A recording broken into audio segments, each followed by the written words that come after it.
I'm so happy you're here.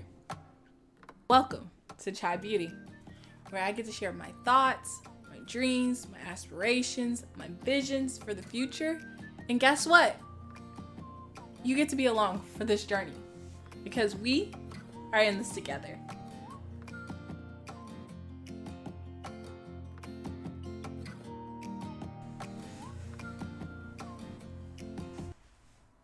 So I'm gonna be honest. I don't know what I'm gonna get from this new season. This new season is called Boundaries. I've purchased the book and then I purchased the handbook because I wanted more thought-provoking questions. But some things I'm super excited about, and I come up with these questions, and some things takes time. So when I did Boundaries, the first chapter is a day. What is it called again? Sorry, y'all. I'm flipping through the book because it is what are boundaries. Is the part so it's broken up in parts. So you have several parts. So the first part is what is a boundary. The second part is the chapter, a day in a boundaryless life, and then you have the chapter book that goes with it.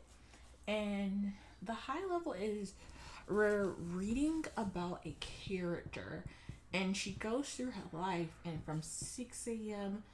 to the next day. And the questions basically are getting you to look at someone else's life and see, how would you change this? What would you say to this person? Really getting you to truly think and process, how this person has said certain things, such as their mom coming over and their mom telling them they're lonely and they're not trying, the mom saying I'm not intruding or anything, and then the child says no, of course you're not. Even though she has other responsibilities towards her family, she still allows her mom to come into her life and disrupt the things that she has to do. And she justifies it by saying my mom is lonely. I need to save her. And what does saving her look like? But the story goes on to say that when her mom left, she still talked about her loneliness. So that child did not save her mom from the loneliness if her mom was still talking about it when she left. And so that was a lack of boundaries.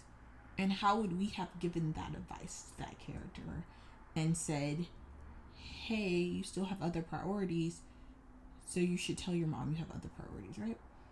I think the question we have to ask ourselves is, how do we justify lack of boundaries and letting somebody flourish but yet cause us chaos?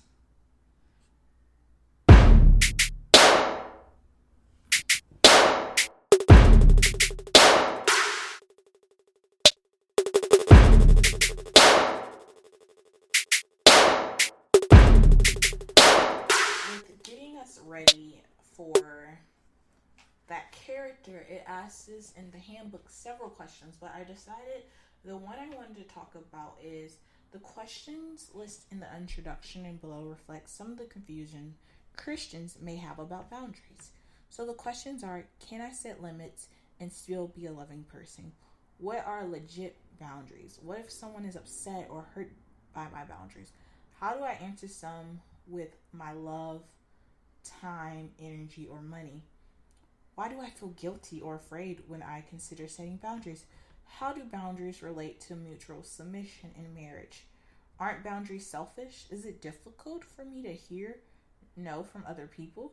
Do I tend to control other people when I don't get what I want?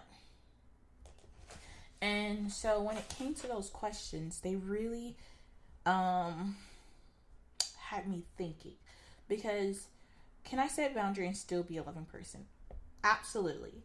I think yes, you can. It's just harder to do, and I think it's easier to set boundaries with strangers and friends than it is with your family.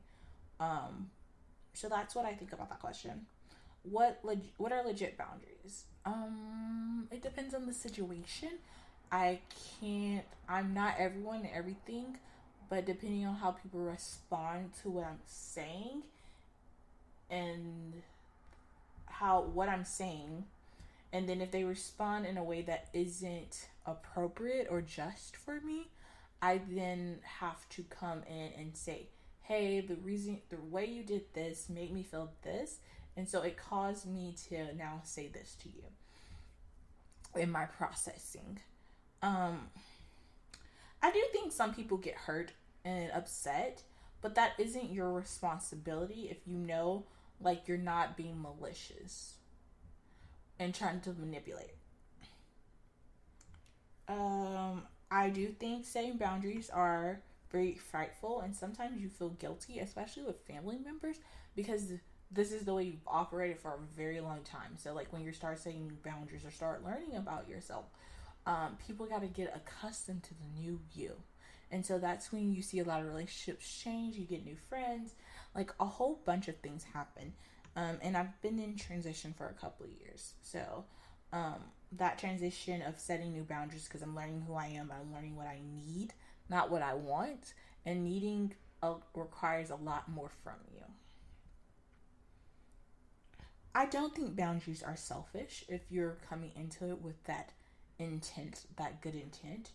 Um, and I do, for me, it is difficult to hear no. I take no as rejection, and I'm currently and still am in progress with saying, like, just because somebody says no does not mean they're not loving you. It does not mean that they don't care about you. It doesn't even mean that that they're selfish and they're mean and they're out to get you. It just means they don't hold the capacity to help you in this time. And just like sometimes you don't hold the capacity for other, it is okay to say, like, I know you need this from me, but I can't help you, but I can give you another resources. I can give you another friend. It's just like today is not a good day. And when you truly respect somebody and you want to support them, I think you both can come to agreement to say, okay, I understand that today is not a good day. Somewhere later in the week will be good. Or, like, you may not want to hear this at all because, like, this person has complained over and over and it's just not good for your mental health. Because it's like they're doing insanity, right? They're trying to do the same thing and get different results, and you're like, it's just not working and I want to put my energy somewhere else. Do I tend to want control of other people when I don't get what I want? Absolutely. I'm sorry. I am completely honest. Yes, I do try to get control. I think that's where my independence comes from, where I'm like, oh, if you're not gonna do what I want, how I want it, when I want it, then I'm gonna do my own thing. Like, I'm going to figure it out. I'm going to rely on myself more because, again, it goes with that fear of rejection, that I'm like, I don't want to be rejected. So if I count on myself, I'm not going to reject myself. I love myself, so I'm going to work hard for myself. And so with those questions, so the other handbook then leads us to say, with these questions, what have you wondered about? What questions do you especially want answered? I want all of them answered. I think that's why this book is being picked up by so many readers. I think it's why it's important. And then it just says, as you process through this study and work towards the goals you have set for yourself, remember this book is aimed to help you see the the deeply biblical nature of boundaries. But going back to the character in the book, she has many dilemmas. Like, she feels isolated, she feels helpless, she feels confused, she has guilt over what she does, but overall, she feels like her life is not hers and it's out of control. And I think at some point we all feel like that.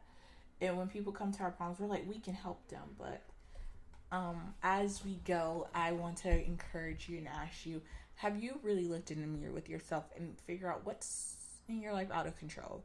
Because whatever you feel is out of control in your life, it can get back in control. Because you have the power to change everything in your life. Like, you're like, what? Yes, you have the power to change everything that's happening in your life. You just need the tools and the resources to do them.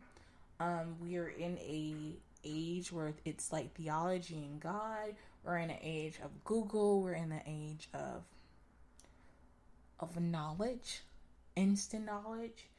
But I think a lot of us want to do these things, but what really stuck out to me in this chapter, and it wasn't even like huge in this chapter, it was just like a small sentence. And they said that her son was out of control because he couldn't understand delayed gratification. And my life has been sometimes out of control because I can't wait for that delayed gratification. There are boundaries I've allowed to happen because I want instant gratification. And so I have justified a lot of things in my life as if I can't have it now, what can I do? Such as allowing somebody that I probably wouldn't allow to come in my life and dictate things, such as a parental unit, anything. Like when I'm in need and I know somebody has it, I will allow you to do whatever you want in my life because I'm like, you have it and I need it.